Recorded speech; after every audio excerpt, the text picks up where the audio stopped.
Good evening from New York. I'm Chris Hayes. Having campaigned on a promise to fix everything, 5 weeks into the Trump administration, and things are looking like they're breaking.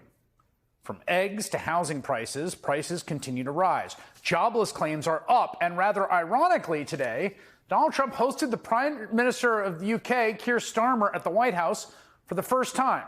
A guy who came into power after a decade and a half of conservative rule and knows a thing or two about inheriting a bad economy. Keir Starmer is now the man trying to claw his country out of a deep economic hole. A hole dug in 2016 when the country narrowly voted in favor of Brexit. The historic decision by British voters for their country to exit the European Union sent economic shockwaves from the UK to the US and a tidal wave of economic worries swamping the markets. The Dow lost over 3% of its value, wiping out all its gains for the year. The EU, established to bring unity and greater economic clout to Europe, is in crisis as Europe, the US, and the rest of the world absorb the profound ramifications. Now, that right-wing plan to abandon the EU and the euro was sold as a way for Brits to take control over their own economy, even as experts warned it would drive up prices, as well as tanking the British pound, along with trade, salaries, and employment. The experts were right. Brexit was a disaster for the UK, setting back one of the world's strongest economies by years. Even many advocates of Brexit admitted it failed. It has been so bad that a poll last month showed that 55% of British people said their country was wrong to leave the EU. Only 30% had no regrets.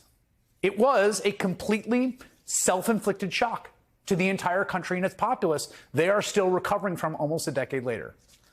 Back in 2016, of course, Donald Trump frequently campaigned on being the guy to bring Brexit to the U.S.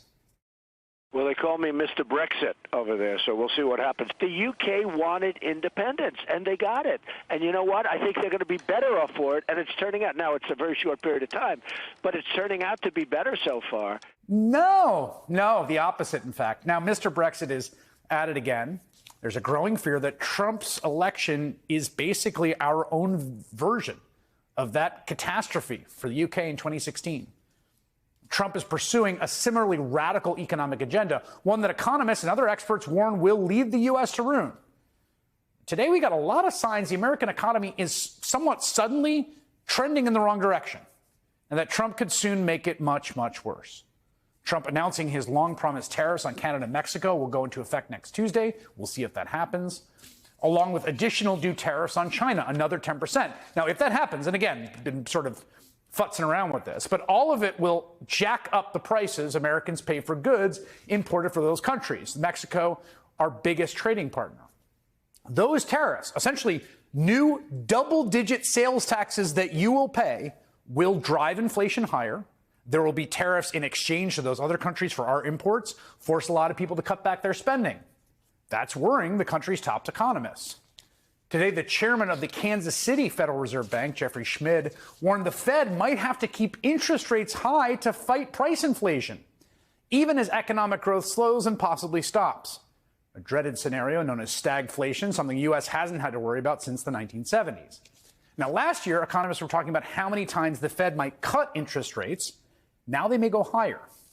That, along with inflated prices, is killing an already tight housing market. Listen to this. This really blew my mind. Today, the National Association of Realtors announced that pending home sales dropped 5% last month to their lowest level since the group started collecting those statistics in 2001.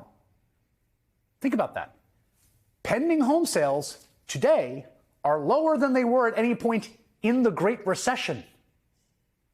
No wonder the consumer confidence fell this month. In fact, it was the largest single-month drop in consumer confidence since 2021, back when the post-COVID supply constraints spiked up prices.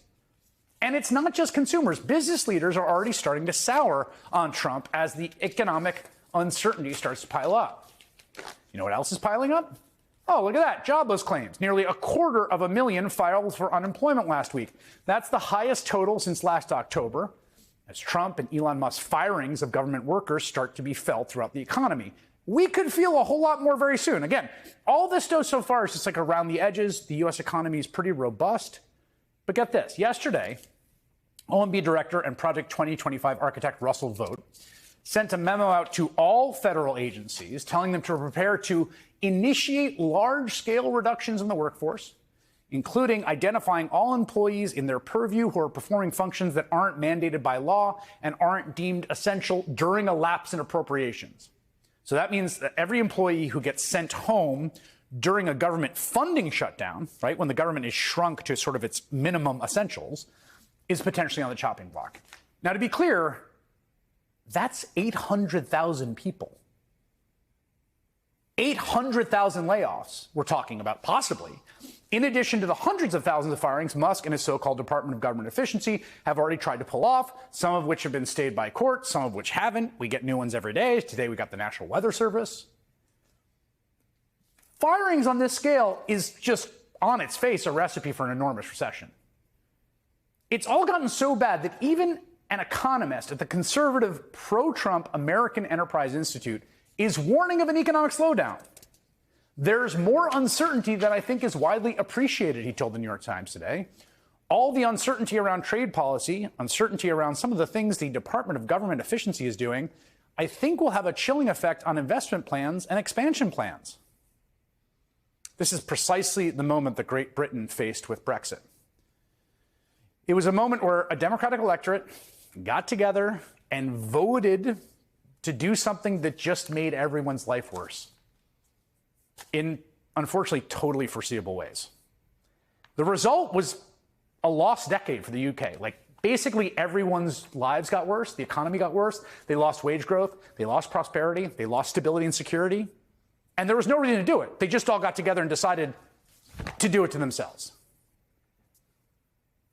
There's a growing fear now that Donald Trump is poised to take an American economy that was the envy of the world, strong and stable just a month ago, and drive it into the ground.